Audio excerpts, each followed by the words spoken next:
A lot to digest with our CNN political contributor, Paul Begala, Republican Congressman Pete King of New York, a member of the Select Intelligence Committee and the top Republican on the Homeland Security Committee, Democratic Congressman Keith Ellison of Minnesota, a member of the Foreign Affairs Committee who believes a civilian surge, not a military surge, is the path to success in Afghanistan. Also with us, a veteran administration hand and CNN national security contributor, Fran Townsend. Let me start with this basic premise. To you, Congressman King first, and Congressman Ellison, what did we learn about our Commander-in-Chief today? I think he certainly demonstrated he is the Commander-in-Chief. I think he did the right thing. I have a great regard for General McChrystal, but he was wrong.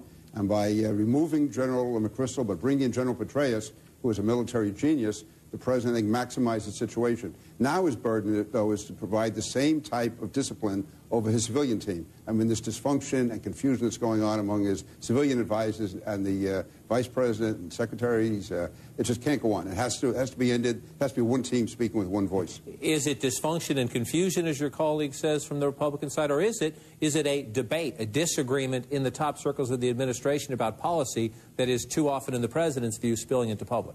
It is a debate about policy which spilled into the public, and I think it's a good debate to have. I think the President was right. He can't have these things aired out in the public this way.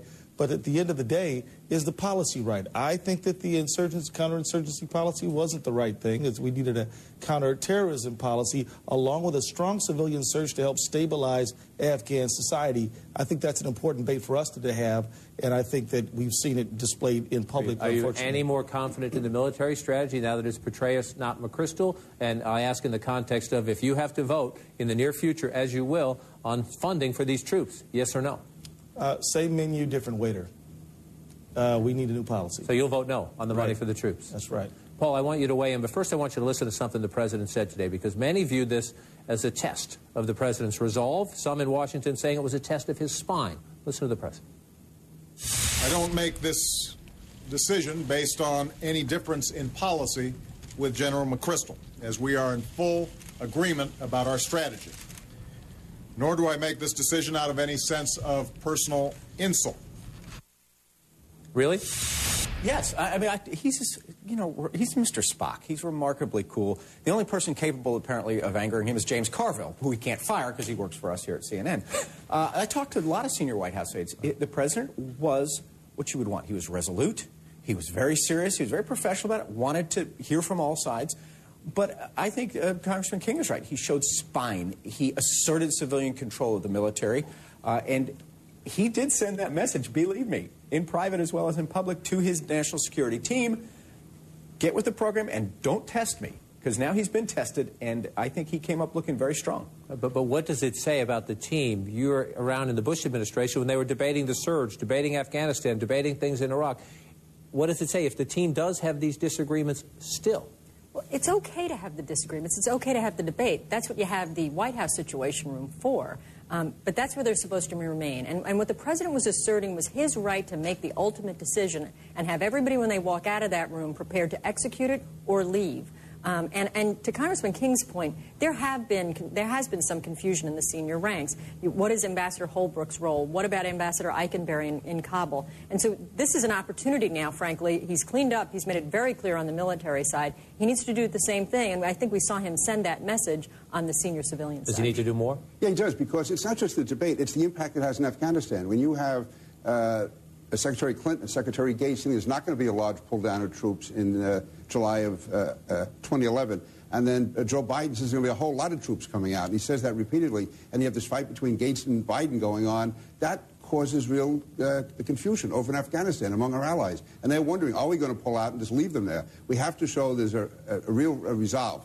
And so long as this confusion is there, you can't blame them in Afghanistan for, covering their bets. They don't want to be involved with us because they're afraid we're going to pull out and leave them high and dry. You mentioned the deadline. Let's add Senator John McCain's voice to the debate. But he specifically mentioned that today because the President has said we will start to bring them home next summer, July 2011. A lot of people quietly have said unrealistic, especially because of the lack of progress so far. Secretary Gates continues to say it's not going to be a large number. Joe Biden continues to say it is going to be a large number, and that's causing real angst in Afghanistan. I want to bring Congressman Ellison, but let's first listen to Senator McCain today. We have the right strategy, but we cannot allow that strategy to be undercut by a firm date for withdrawal, which sends the message to our friends and enemies alike that we are not there until we have the successful implementation of this strategy. There was a sense, Congressman Ellison, that General McChrystal didn't like a date on a calendar either, but in exchange for getting from the president a commitment of 30,000 plus more troops, he was willing to say, I think I can make that work. Now that you have General Petraeus, who his Iraq experience was, don't give me dates. This should be based on conditions on the ground. Then we bring troops home. Are you even more worried now? In your view, this will go on? Well, I'm quite convinced that it will go on unless Congress steps up to really bring some sense to it. I mean, I really think that what I'd like to see is a civilian surge. We have about only 1,000 civilians there to help governance, water, roads, education, and really help Afghan society solidify and stabilize so that it can protect itself. I mean, the fact is that we have 98,000 troops there. ISAF makes it 150,000, but 1,000 civilians to actually help Afghan society get its act together. I think that we have an open-ended thing here, and we really need to look carefully at that. Can you see victory? I think we can stabilize Afghanistan, and that to me is victory. If we can defang al-Qaeda and the Taliban and have a reasonably stable government in Afghanistan and prevent them from starting the training camps and using that as a launching pad against the U.S., that's victory. There's no al-Qaeda in Afghanistan. They say less than 100 identified al-Qaeda members in Afghanistan. That's my point. I mean, if we're there to fight terrorism, then let's fight terrorism. We could have a counterterrorism strategy along with helping strengthen civilian society, and we don't have to get into these things where we're losing all kinds of American troops. I agree with President Obama. If the Taliban takes over Afghanistan, al-Qaeda comes back in, and how do we launch a counterterrorism strategy if the Taliban is in Afghanistan, because Pakistan will walk away from us immediately? Let me tell you that we have to deal with the fact that the Taliban is from Afghanistan. This is their country. They need to have a national process to deal with that, but we should stand back and deal with terrorism as it relates to those folks taking control. But there's going to have to be some kind of a process, because this is an Afghan versus Afghan fight at this point. A quick timeout. I want to call a quick timeout. I want to show you, this is the headline in this morning's New York Post, Congressman King's home area. Civil war, the general versus the president. This is today. The president now has turned to a man who just a few years ago, President Obama was harshly critical of. Senator Obama, candidate Obama, was harshly critical of the surge in Iraq. Now the general who led it is his point man in Afghanistan. We'll continue the conversation in just a moment. House.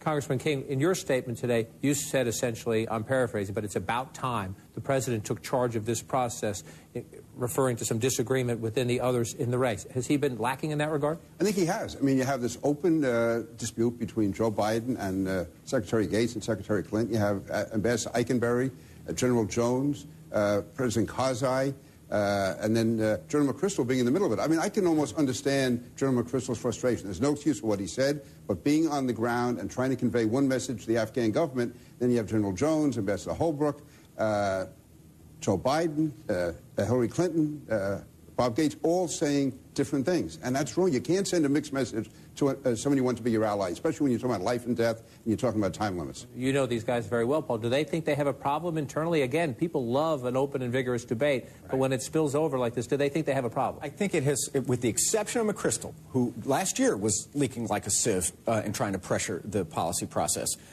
No, not as big as we've seen in the past. If you remember in the Reagan administration, where Secretary Weinberger at Defense didn't speak to Secretary Schultz at State, or in the George W. Bush administration, where General Powell at the State Department and Rumsfeld at Defense hated each other. This is nothing compared to that. And the president did take command of it. He went to the U.S. Military Academy at West Point. He announced his policy. He fired the general who was there at the time. He put somebody else in. Turned out to be McChrystal. So this is the Obama policy. Now, Congressman Ellison, a whole lot of Democrats, more and more Republicans, too, are really worried that this thing is not going to end well. But this is the Obama policy, and I think everybody does know what Obama policy on a troop withdrawal. When Gates says it's going to be a small number and Biden says it's going to be a large number, that's a big difference to people on the ground in Afghanistan. Right. I guess I would go back and look at what the president said at West Point, and until he tells us differently, that the rest is all just opinion. There is, as George W. Bush said, one decider. Well, in that case, then, everyone should be saying the same thing. You can't have Biden saying one thing and Gates saying another. Fran, does he need to make additional changes to this team?